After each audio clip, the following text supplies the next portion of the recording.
Son nom enflamme l'imagination des voyageurs depuis des siècles. Qu'on la surnomme la Perle du Sud ou la Ville Rouge, c'est une étape incontournable de tout voyage au Maroc. C'est la 4e étape de notre voyage marocain. C'est parti pour la visite.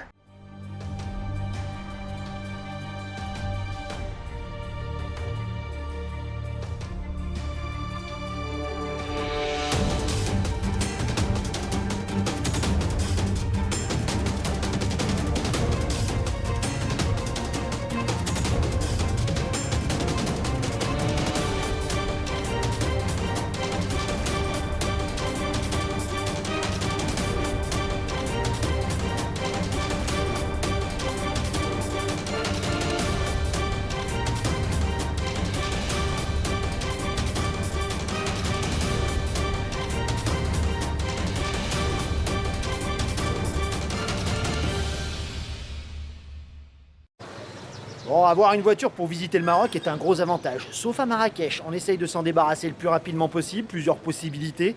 Soit vous prenez un parking privé, vous payez évidemment, soit comme nous, vous arrivez à trouver un riad où on peut mettre sa voiture à côté. Et là, c'est pour ça qu'on a choisi également cet emplacement. Sachez que pour les riads, c'est très difficile également de se retrouver dans la ville, surtout avec une voiture. Donc bon, faites attention, c'est pas évident, plutôt essayez de choisir un point de repère névralgique, celui que vous pouvez retrouver éventuellement pour pouvoir retrouver votre riad. Nous, on a décidé de dormir dans le quartier de la mosquée de la Casbah, on est à côté des tombeaux saoudiens. Voilà les points de repère qu'on a et ça permet de retrouver le riad Jardin d'Enya beaucoup plus facilement. Donc c'est le conseil qu'on vous donne, essayez de vous débarrasser de votre voiture sur un parking ou ailleurs.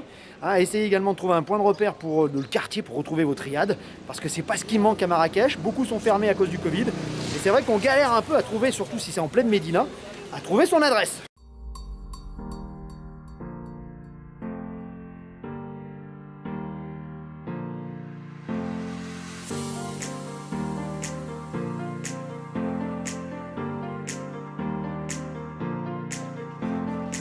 C'est vrai que les rues ne payent pas de mine dans Marrakech, à l'intérieur de la Médina, les trésors sont ailleurs, une jolie porte, on claque, et en fait les beautés sont à l'intérieur. On ne les voit pas, on ne montre pas sa demeure, évidemment, dans le monde musulman, elle est derrière, ça s'appelle des riads. Et l'expérience Marachi, l'expérience de Marrakech n'est pas l'expérience de Marrakech si on ne loge pas au moins une nuit dans un riad. Et c'est ce qu'on a trouvé, venez.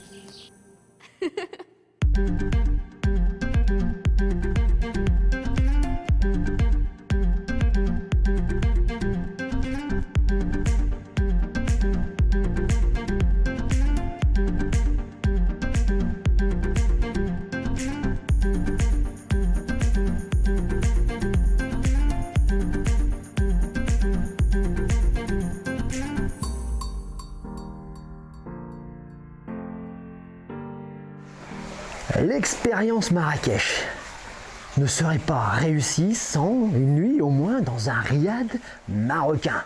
Vous savez, ces joyaux d'architecture cachés à l'intérieur de la Médina, derrière de lourdes portes. De l'extérieur, rien ne laisse présager les petits trésors qu'il y a à l'intérieur.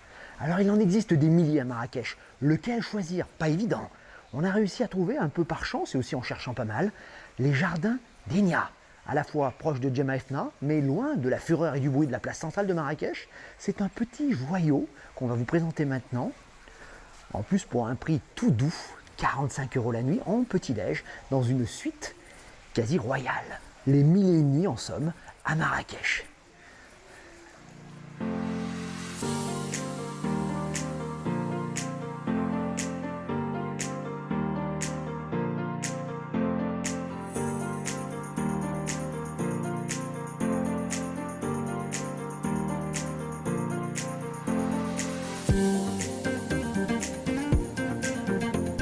Et la cerise on the cake, surtout en été, elle est là.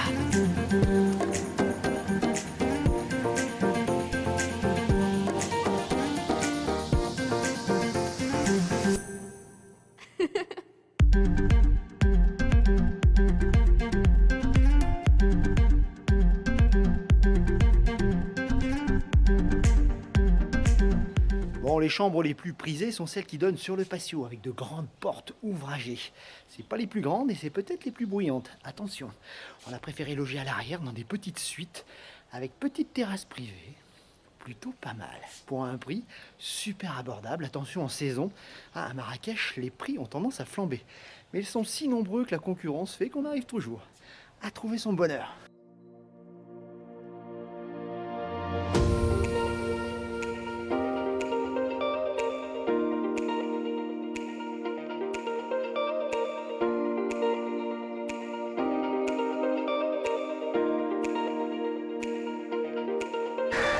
Alors un riad c'est quoi? Ce sont des demeures anciennes, d'accord? Avec un patio en son centre, une fontaine souvent, et les pièces s'organisent autour.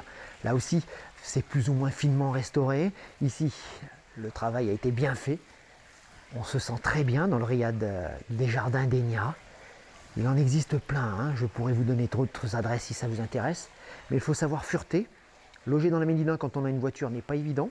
Là, on a pu garer notre voiture juste devant. Et ça, c'est un avantage énorme. Toujours choisir un point de repère, évidemment, dans la ville pour pouvoir retrouver son riad. Car si vous logez à l'intérieur de la Médina même, c'est assez costaud.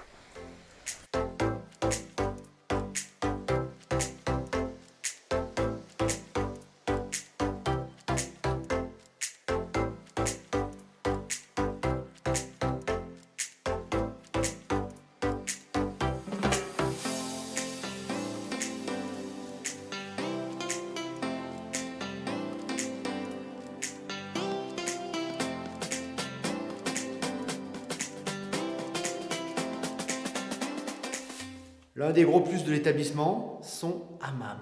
Aménagé en sous-sol, il est assez magique. Pour 45 €, vous aurez le hammam, vous aurez le gommage, vous aurez également 1 heure de massage à l'huile d'argan. Savoir se faire plaisir, savoir prendre soin de soi, c'est ça aussi le voyage. On l'a pas fait pour cette fois, mais on reviendra, c'est sûr.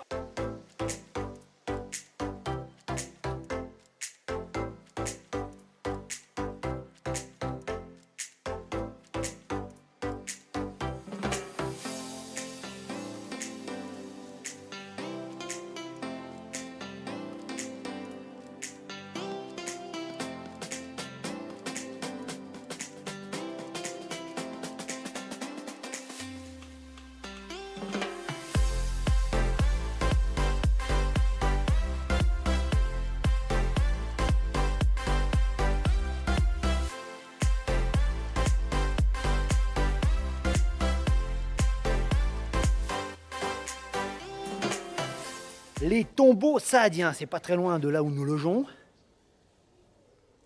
Un jardin cimetière, si vous voulez, là où se sont fait enterrer l'une des dynasties qui a régné sur Marrakech. Les successeurs avaient complètement muré, voulant effacer finalement la trace de leur passage. Elles ont été redécouvertes par les archéologues en 1917. Et c'est assez joli, il faut bien le reconnaître. 70 dirhams quand même, 7 €. Bon, ceux qui ont peu de temps à passer à Marrakech s'en passeront peut-être. C'est vrai que c'est charmant, c'est un havre de fraîcheur. Bon, 7 € quand même.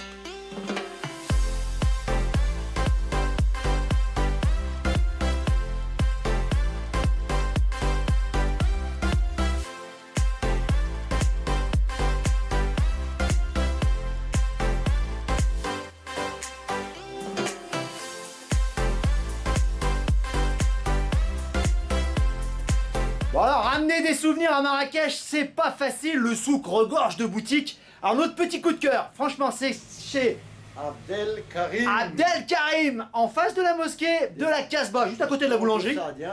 Il a des belles pièces, et c'est des belles pièces marocaines, c'est du vrai. C'est pas du chinois, c'est pas du made in China. Et on peut discuter les prix, il est sympa. Non franchement, allez, c'est la bonne adresse achat. On est en train de négocier, faites voir le masque.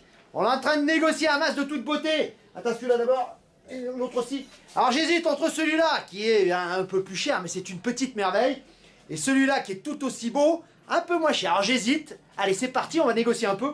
On va voir ce qu'on va ramener à la maison, mais venez chez Abdelkarim, très franchement, Merci Je vous mens beaucoup. pas, il n'y a pas de commission à YouTube, on n'est pas en, hein, on n'est pas en business tous les deux.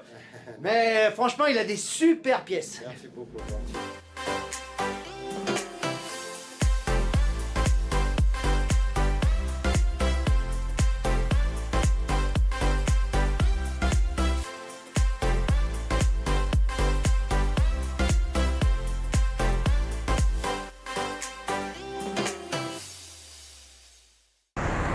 Pareil à une sentinelle du désert. Elle est l'emblème de la ville, le phare qui permet à tout visiteur de se retrouver dans la ville bouillonnante de Marrakech. Je veux parler de la célèbre Koutoubia, derrière moi, qui veille depuis plus de 800 ans sur la perle du Sud.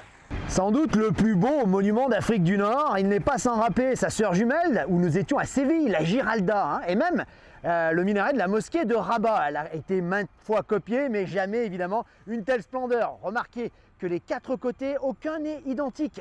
70 mètres de haut. Et pour la petite anecdote, les trois boules qui sont au sommet seraient des boules d'or, hein, qui viendraient de la fonte des bijoux d'une des femmes du sultan El Mansour. Oh, il s'agit sans doute de cuivre, mais l'histoire continue, tiens, des génies seraient censés garder le trésor. Incroyable. Sachez que le nom de Koutoubia, tiens, d'où ça vient? Ça veut dire des libraires.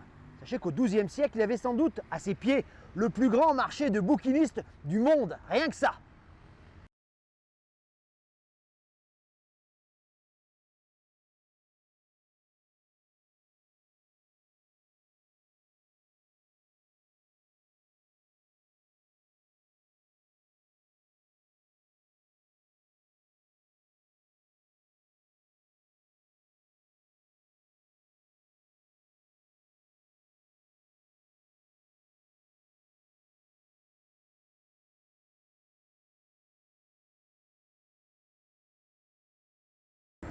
Djemma Efna, le cœur battant de Marrakech. Alors c'est vrai que de matin de bonne heure, on a bien du mal à imaginer ça, mais attendez le soir, tout va s'embraser. Sachez pour la petite histoire que les sultans avaient l'habitude jusqu'en 1912 d'exposer ici la tête des condamnés, criminels et rebelles qui avaient osé s'opposer au pouvoir. D'où le nom Djemma Efna, la réunion des trépassés.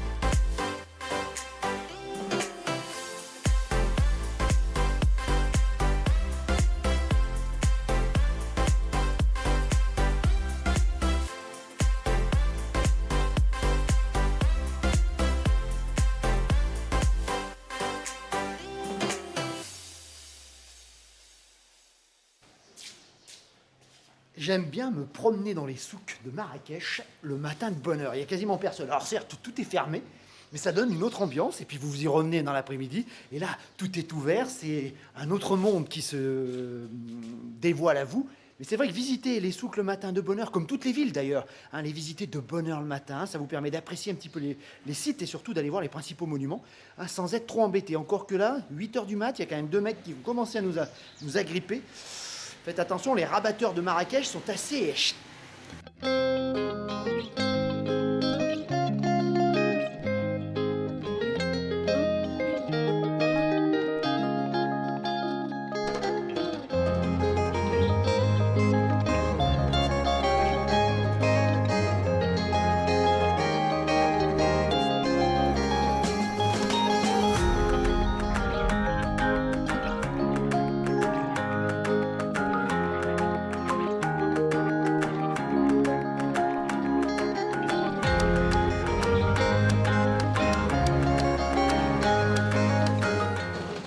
La place aux herbes et aux épices se réveille. Il faut savoir qu'il y a énormément d'herbes pharmaceutiques un petit peu partout. Vous le sentirez à l'odeur. Hein.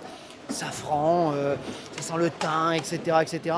Bois bandé, gingembre, on va vous en proposer. Je ne sais pas parce que si je suis vieux ou quoi. Mais je n'ai pas besoin de ces choses pour honorer madame.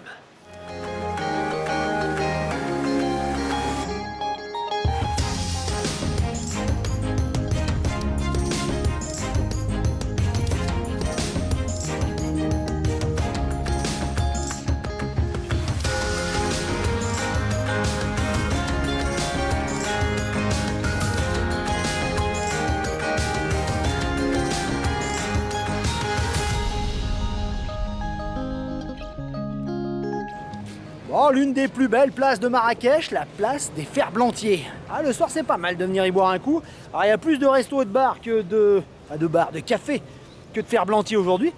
Mais c'est vrai que la place a de la gueule. D'accord, et puis c'est plus calme évidemment que Jemaa, vous en doutez.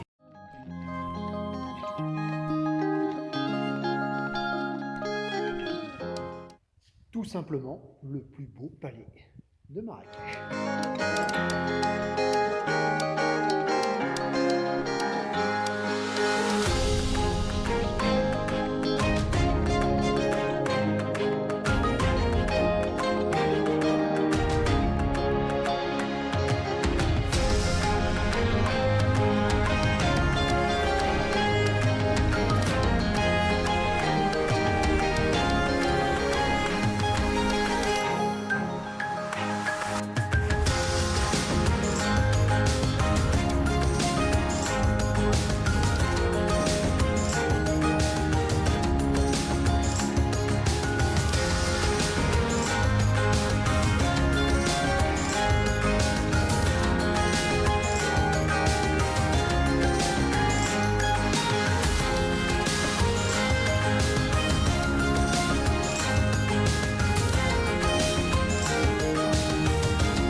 Le palais de la Baïa veut dire joli, merveilleux, surnom de la favorite sans doute.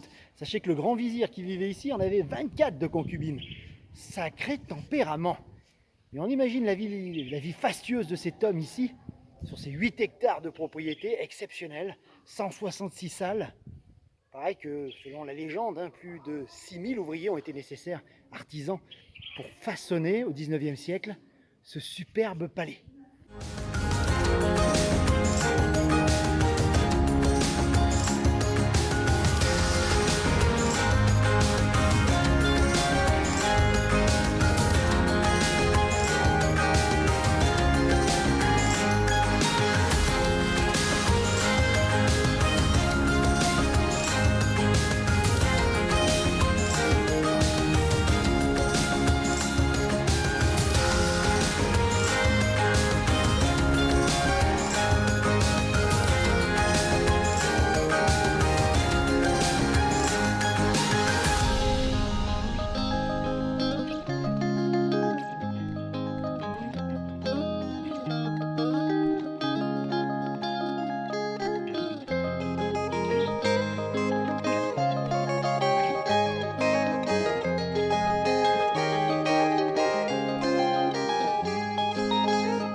Oh, le mythique Café de France est fermé malheureusement. On va essayer de monter là quand même pour avoir une belle vue. Bon, pour bien apprécier Jemaa, monter sur une terrasse. C'est vrai que la différence avec ce matin est étonnante. Ça grouille, ça vit. Jemaa dans toute sa splendeur. Coucher de soleil en prime. Ça c'est bon.